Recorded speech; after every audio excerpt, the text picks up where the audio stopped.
Hi friends, please subscribe to Amravati Media and press the bell icon for more latest updates.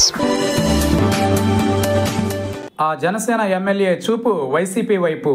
Tirupati Janasena MLA ఆరణి శ్రీనివాసులు మనస్సు మారుతోందని నగరంలో పెద్ద ఎత్తున చర్చ జరుగుతోంది.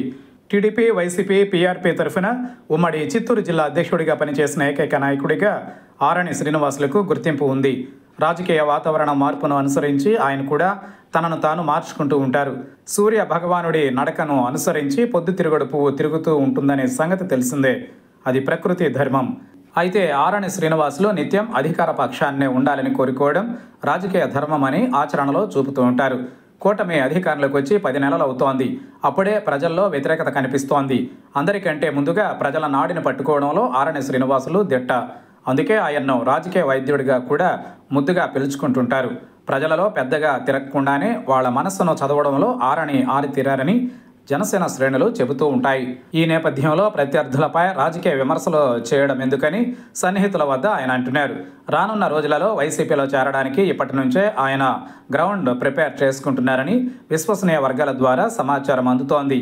తన కుమారుడు ఆరణి మధును వైసీపీ తరఫున ఉమ్మడి చిత్తూరు జిల్లాలోని ఏదో ఒక నియోజకవర్గం నుంచి నిలబెట్టాలనే ఆలోచనలో ఆయన ఉన్నట్లు తెలుస్తోంది.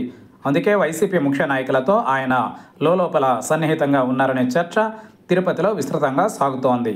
మరీ ముఖ్యంగా డిప్యూటీ సీఎం పవన్ కళ్యాణ్పై టీటీడీ మాజీ చైర్మన్, మాజీ ఎమ్మెల్యే భూమన కరుణాకర్ రెడ్డి 2 రోజులకు ఒకసారి ప్రెస్ మీట్స్ పెట్టి విరుచుకుపడుతూ ఉంటారు.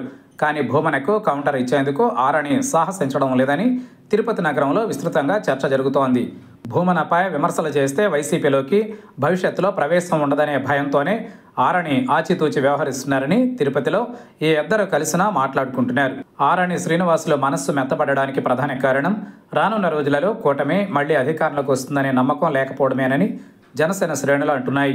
సుదీర్ఘ రాజకీయ అనుభవం కలిగిన ఆరణి శ్రీనివాసులు ప్రత్యర్థులపై నోరు మెదపడం లేదంటే ఆయన అంచనానే సరైందని అనుచరులు సైతం గుసగుసలాడుకుంటున్నారు. రాజకీయాలలో ఏదైనా జరగవచ్చు.